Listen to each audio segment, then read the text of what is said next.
इसी प्रकार आदरणीय नानक साहिब जी को परमात्मा मिले, पहले मिले अपने कबीर रूप में जाके, जो धानक रूप में, जुल्हा रूप में रहा करते थे काशी में।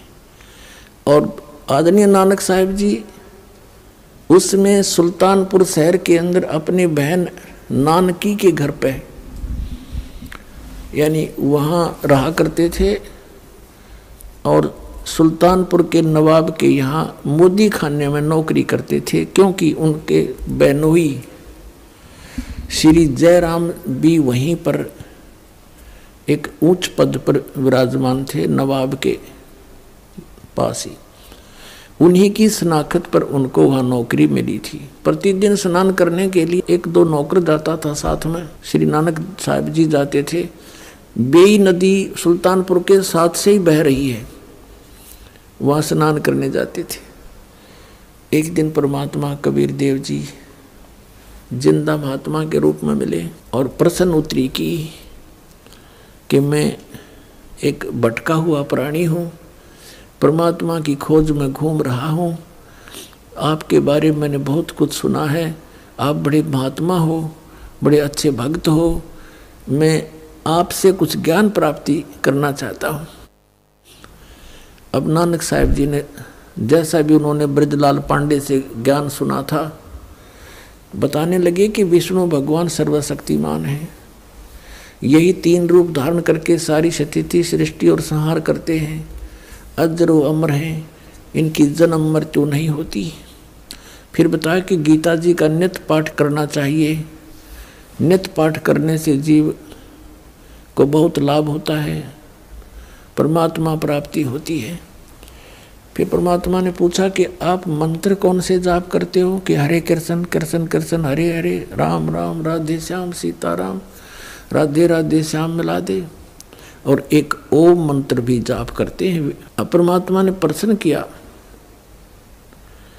कि गीता जी का ज्ञान किसने बोला महात्मा जी? अब नानक साहिब ने कहा कि पहले मुझे गुरु बना, फिर बताऊंगा सारी बातें। अब परमात्मा ने कहा ठीक है, आप मेरे गुरु जी, मैं आपका बच्चा, मुझे ज्ञान करा दो, मुझे तो मोक्ष चाहिए, यहाँ गुरु शिष्य की कोई बातें नहीं है, मैं तो निकला भगवान के लिए हूँ। नानक साहिब ने पूछा कि आपका इंट्रोडक्शन दीजिए। परमात्मा ने कहा कि मैं धानक हूँ, कबीर नाम है मेरा, और काशी में जुल्हे का कार्य करता हूँ, धानक का, परमात्मा के लिए भटक रहा हूँ, और मैं आपको गुरु धारण करता हूँ, आप मेरे गुरु, मैं आपका बच्चा, मुझे ज्ञान दे दो। तब नानक साहब ने बताया, परमात्मा ने प्रश्न किया कि श्रीमद् भगवद गीता का ज्ञान किसने बोला? कि श्री कृष्ण जी ने बोला। श्री कृष्ण किसके अवतार थे? परमेश्वर ने प्रश्न किया। नानक साहब जी ने कहा को विष्णु अवतार थे, स्वयं श्री कृष्ण ही विष्णु रूप में आए हुए थे। तो परमात्मा ने प्रश्न किया कि गीता जी का ज्ञान विष्णु जी ने दिया समझो? हाँ, विष्णु समझो चाहे कृष्ण कहो। तो गीता अध्याय नंबर 4 के श्लोक नंबर 5 और 9 में, गीता जी अध्याय नंबर 2 के श्लोक 12 में, गीता अध्याय नंबर 10 के श्लोक नंबर 2 में गीता ज्ञानदाता कहता है कि अर्जुन तेरे और मेरे बहुत जन्म हो चुके हैं, तो नहीं जानता मैं जानता। कि हे गुरुजी, ये तो नासवान है, अविनाशी कहाँ हुए? आपकी ग्रंथ में लिखा है। तो 18वें अध्याय के 62वें श्लोक में कहा कि तू सर्वभाव से उस परमेश्वर की शरण में जा, उसकी कृपा से तू परम शांति को, सनातन परम धाम को प्राप्त होगा। तो वो परमात्मा कौन है? मुझे तो उसकी खोज है बस। अब इस बात से नानक साहिब जी एकदम चकित हुए कि सचमुच। फिर परमात्मा ने बताया कि ब्रह्मा विष्णु महेश नासवान है, इनकी जन्म मृत्यु होती है। इस बात से परमात्मा ने फिर उसको संकेत दिया कि ऐसे ऐसे श्री मद देवी भागवत के 3रे स्कंद में, और ये ऐसा लिखा है। अब जब ये सुना कि ब्रह्मा विष्णु महेश नासवान है, इस बात से नानक साहिब जी बहुत अक्षुब्ध हो गए और सीधे मुंह बात करना बंद कर दिया कि बस इसे आगे मत बोल। परमात्मा वहां से उठकर चल पड़े उसमें कुछ और भी भक्त वहां स्नान करने गए थे, वो भी बैठ के वार्ता सुनने। जब कबीर साहब चले गए वहां से तो नानक साहब जी से पूछने लगे, अन्य कोई भक्त बैठे थे, वो व्यक्ति स्नान करने आए हुए थे, कि हे नानक साहब जी, ये आपको जो गुरुजी बोल रहे थे, ये आपका चेला, ये कौन था? कि ये धानक था, कमीन, छोटी जात का, छोटा मुंह, बड़ी बातें कर रहा था, ब्रह्मा विष्णु महेश को नासवान बता रहा था ये। और मैंने इसको फिर सुनाया, सही ज्ञान थे, हार के भाग गया। पुण्यात्माओं, नानक साहब जैसी पुण्यात्मा में भी अहम भरा हुआ था, होमो था इनमें। उस होमो के कारण परमात्मा से दूर हो गए। उसके बाद सारी रात करवट लेते रहे कि सचमुच गीता जी को फिर गहराई से पढ़ा, अन्य ब्राह्मणों से उसका निष्कर्ष निकलवाने की चेष्टा की। उन्होंने कोई सीधे मुंह जवाब नहीं दिया कि नहीं, ये तो अपने बारे में ही बोल रहे। देवी भागवत को पढ़कर देखा नानक साहब जी ने कि सचमुच इसमें तो नासवान लिखा है, इनके माता पिता भी हैं, और ये हिंदू धर्म के गुरु इसके बारे में परिचित नहीं है। बहुत बुरी तरह तड़फ की कि सचमुच वो कौन थे। अब काशी कोई निकट है नहीं, वहां जाऊं कैसे, नौकरी करता हूं, नौकरी त्यागूं कैसे, और क्या पता ये कौन था, कोई देव था या वैसे ही कह रहा था ये काशी में रहता हूं, धानक हूं। अंदर से पुकार की है, परमात्मा मुझे फिर से दर्श दो, मुझे उस महापुरुष से फिर से मिला दो। अंदर से पुकार परमात्मा आत्मा की सुनते हैं। जब 6 महीने बीत गए इस दृष्टांत को, और डेली वो जाते ही वहां देखते रहते हैं कि कहीं आज फिर दिखाई ना दे जा। अब फिर दूसरी बार जब परमात्मा आए, जब पूरी तरफ थी उनको, उसी समय सुबह सुबह स्नान करने के लिए बेई नदी पर गए हुए थे और स्नान करने की तैयारी में थे। गर्मियों का मौसम था। परमात्मा जब वहां पहुंचे तो नानक साहब जी ने देखा कि महात्मा आ रहे हैं, उनके निकट पहुंच गए। उसी तरह फिर बात करने लगे, काफी देर चर्चा हुई। तो उस समय जब वो दोनों बात कर रहे थे तो अन्य नहीं देख पा रहे थे, वो सोच रहे थे कि अकेले नानक साहब बातें कर रहे हैं, किससे कर रहे हैं। तो दूसरे कहा करते कि ये भक्त आदमी है, अपने आप ऐसे ही बोलता रहता है, कई बार भगवान की महिमा गुनगुनाता रहता है, और वो बातें ऐसे कर रहा जैसे सामने कोई बैठा हो। तो अन्य जो स्नान करने के लिए गए थे वो अपना स्नान करने में व्यस्त हो गए। तो उसी समय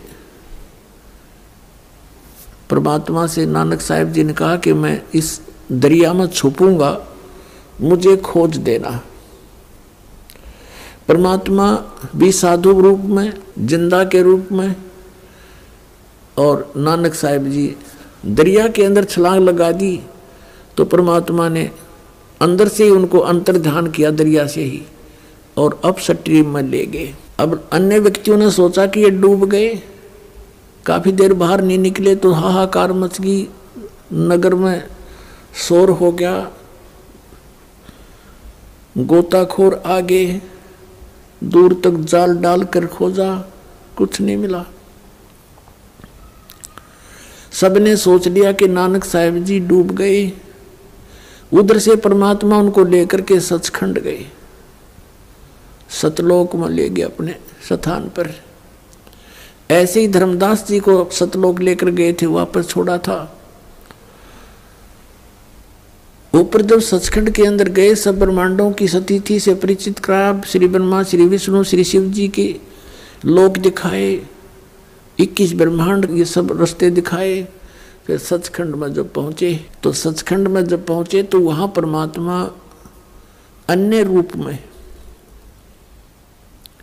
सिंहासन के ऊपर विराजमान है। सिर पर मुकुट है, मालिक है, श्वेत मुकुट है, और एक रोमकूप में करोड़ सूर्य मिला दे, करोड़ चंद्रमा, ऐसा तेज है उस परमात्मा का। अब जो ही कबीर साहब वहां जिंदा महात्मा वाले रूप में ऊपर गए तो नानक साहिब जी ने देखा कि परमात्मा तो ये है जड़ा तख्त पे विराजमान है, और ये जिंदा महात्मा तो यहाँ का कोई सेवक नौकरगण होगा। कबीर साहब ने वहाँ उठाकर चंवर परमात्मा के ऊपर आदर से करने लगे अपने ही दूसरे रूप पर। नानक साहिब जी ने सोचा कि कबीर तो सचमुच ये जुल्हा, ये जो साधु है जिंदा यहाँ का नौकर है, ये है रब जो तख्त पर बैठा। इतने में वो तख्त पर बैठा हुआ परमात्मा खड़े हुए, जिसके एक रोमकूप में करोड़ सूर्य करोड़ चंद्रमा मिला दे इतनी रोशनी है। और जिंदा महात्मा वाले रूप में परमात्मा जो नीचे से गए थे वो तख्त पर बैठ के ओवरऑल कंट्रोलर के सिंहासन पर, और वो तेजो में शरीर जो था परमात्मा जिंदा वाले महात्मा पर चंवर करने लगा। अब नानक साहिब जी असमंजस में पड़ गए, भी भगवान कौन सा इनमें। इतने में तेजो में शरीर जिंदा वाले महात्मा के शरीर में समा गए। उस ओवरऑल कंट्रोलर के रूप में ओनली कबीर परमेश्वर ही रह गए, जिंदा वाले महात्मा के रूप में विराजमान थे। चंवर अपने आप ऊपर घूम रहा था। तब परमेश्वर ने कहा वो अपनी प्यारी आत्मा दृढ़ भक्त श्री नानक साहिब जी से, मैं अब वर्तमान में बनारस में काशी शहर में भारतवर्ष के अंदर एक धानक की भूमिका कर रहा हूँ, जुल्हाई रूप में रहता हूँ, और वहाँ मैं सत संदेश दे रहा हूँ। और नानक साहिब जी से कहा कि आपका ये स्थान है, आप यहाँ से गए हुए हो, और लगभग 60,000 जन्म तो आपके बहुत अच्छी भगत के रूप में हो चुके हैं, और तेरे जैसी अच्छी आत्मा भी वहाँ भटक रही है उन साधनाओं के करने से, तो आम जीव का क्या होगा बच्चा। तब नानक साहिब जी ने कहा कि हे भगवान, सचमुच ये तो लोक ही अनोखा है, अजब लोक है ये तो, और मुझे यहीं रख लो प्रभु। तो परमात्मा ने कहा आप वापस जाइए। आप जब यहाँ से गए आप भक्ति युक्त थे, अब आप में भक्ति नहीं रही, आप उतना ही चार्ज होकर के वापस आओगे, उतना ही भक्ति युक्त होकर वापस आओगे। उतनी ही भक्ति के लिए तुम्हें जो तैयार करने के लिए, तुम्हारे अंदर भक्ति प्रवेश करने के लिए मेरे पास सतनाम और सारनाम है। जिन अन्य मंत्रों से आप 1 करोड़ जन्मों में भी भक्ति संग्रहित नहीं कर सकते, संचित नहीं कर सकते, आप थोड़े ही समय में मर्यादा में रहते हुए उस सतनाम और आदि नाम से आप इतनी भक्ति युक्त हो जाओगे, 1000 युग में भी नहीं हो, जन्मों में नहीं हो सकते, जितना आप इन मंत्रों से थोड़े ही दिनों में, कुछ ही वर्षों में भक्ति युक्त हो जाओगे यदि नियमित रहोगे तो। पुण्यात्मा वो तो पहले पुण्यात्मा थे, भगवान पर विश्वास करते थे, संतों पर विश्वास करने वाले थे। उन्होंने उनके इसी वचन से समझ लिया कि सचमुच ऐसा कोई मंत्र है, और वो मंत्र, वो सतनाम मैं आपको दूंगा काशी शहर में, बनारस में, वहां आना।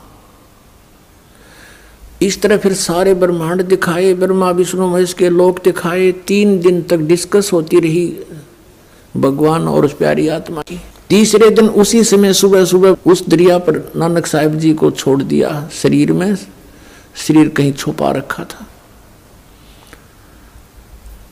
सुबह सुबह नानक साहिब उसी दरिया पर दिखाई दिए। अन्य जनता वहां स्नान करने के लिए गए हुए थे। सबने देखा कि नानक साहिब तो जीवित हैं, जीवित हों।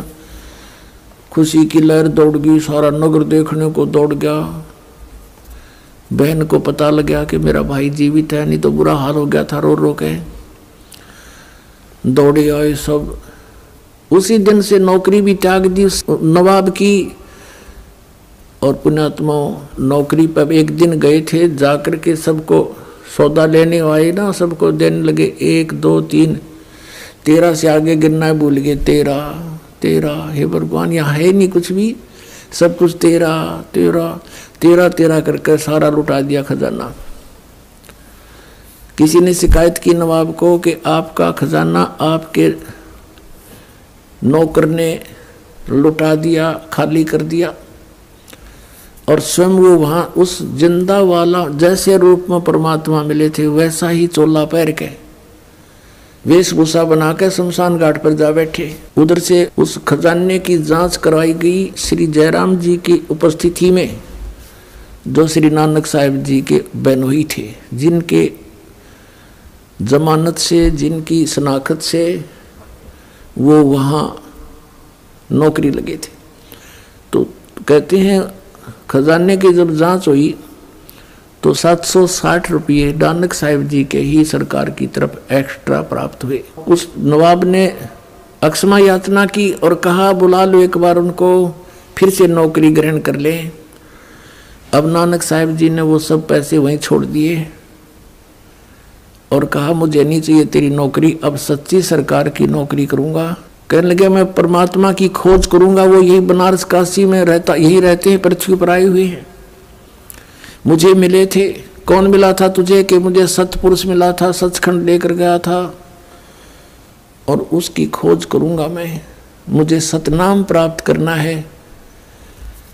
अब इसी प्रकार आदरणीय गरीबदास साहिब जी को परमात्मा मिले थे। गांव छुडानी के खेतों में गौ चरा रहे थे, जिंदा महात्मा का रूप बनाकर वहां आए। 10 वर्ष के बालक थे गरीबदास जी, गौ चरा रहे थे और भी कुछ पाली ग्वाले साथ में थे। उनको भी फिर परमात्मा सचखंड लेकर गए थे। उनको शाम को वापस छोड़ दिया था, 10 बजे ले गए थे, शाम के 8 बजे वापस छोड़ दिया था। उनका अंतिम संस्कार करने लगे थे मृत समझकर, तब वापस आ गए थे और आते ही ये अमृतवाणी बोलनी शुरू कर दी थी। क्या बताया उन्होंने भी?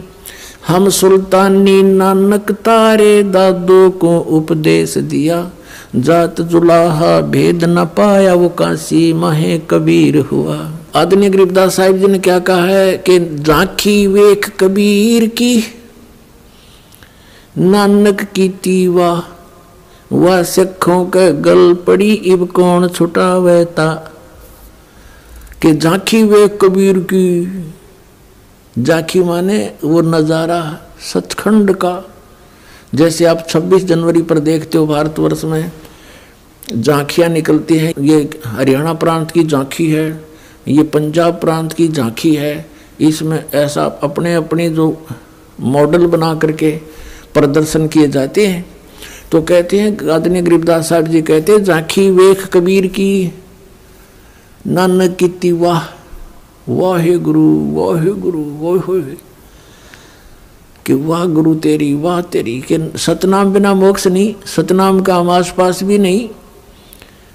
अब उस महात्मा ने, उस महान आत्मा ने इस मंत्र के प्राप्त होने की कितनी खुशी मनाई, कितनी सराहना की अपने गुरुदेव के प्रति, यानी परमात्मा के प्रति। और आपको तो इतनी आसानी से मिल रहा है, आप इसकी कदर नहीं जानते। ये सतनाम आज तक केवल इन चंद महात्माओं को मिला था, उसके बाद इनको बैन कर दिया था कि बताना नहीं। अभी परमात्मा ने इनसे कह दिया था, प्रतिज्ञा दिला दी थी कि तुम जाप करो सतनाम का, 2 अक्षर का ये सतनाम। इसमें एक ओम मंत्र है, एक तत् है, ओम ब्रह्म का सरपुरुष का और तत् ये अक्षर पुरुष का, और सत जैसे गीता जी अध्याय नंबर 17 के श्लोक 23 में आपने सुना, ओम तत्सत इति निर्देश है ब्रह्मण त्रिविध समर्थ है। वो सच्चिदानंद घन परमात्मा के पाने का, सतलोक में जाने का 3 मंत्र का जाप है। तो इसके बारे में गीता ज्ञानदाता अभियान भेज जाए, उसने चौथे अध्याय के 34वें श्लोक में कहा कि उस तत्व ज्ञान को जो परमात्मा के विषय में जानकारी है जिसके अंदर, और जो उस परमेश्वर ने स्वयं आकर के अपने मुख कमल से बोला है, उसमें है वो सब ज्ञान। उस ज्ञान को तो तत्वदर्शी संतों के पास जाकर समझ, वो तत्वदर्शी संत तुझे उस परमात्म तत्व का ज्ञान कराएंगे। तो गीता ज्ञान दाता ने भी नहीं पता, संकेतिक है। अब ये 2 अक्षर का ओम और सत, ये मिलकर बनता है सतनाम। और सार नाम, वो आदि नाम भी कहते हैं उसको, सार नाम भी कहते हैं। और जब तक वो नहीं मिलेगा तब तक जीवन व्यर्थ है। तो इस बात से नानक साहिब जी बहुत परिचित हुए अच्छी तरह। फिर उन्होंने वाहे गुरु सतनाम श्री वाहे गुरु सतनाम श्री वाहिगुरु। अपने आत्मा पवित्र सिख समाज इस बात को मानने को तैयार नहीं है कि नानक साहिब जी के गुरु काशी वाले धानक वो कबीर थे। इसके विपरीत यह सिद्ध करने की चेष्टा की है कि श्री नानक साहिब जी ही कबीर साहिब के गुरु थे। पुण्यात्मा, ये तो एक हमारी एक अपनी एक टेंडेंसी है, हमारा सब क्या एक स्वभाव है कि हम अपने गुरु या इष्ट को किसी से छोटा देखना पसंद नहीं करते। लेकिन हमारे कोई कहने करने से कोई छोटा बड़ा नहीं हो सकता, और हमने ये छोटे बड़े के चक्कर में पड़ना भी नहीं चाहिए। हमने ये भी देखना चाहिए कि इन महापुरुषों ने गुरु और शिष्य का रोल करके हमें क्या बताना चाहा है। तो पुण्यात्मा, एक तो ये आदरणीय गरीबदास साहिब जी ने कहा कि हम सुल्तानी नानक तारे दादू को उपदेश दिया, और जात जुलाहा भेद नहीं पाया, काशी माए कबीर होया।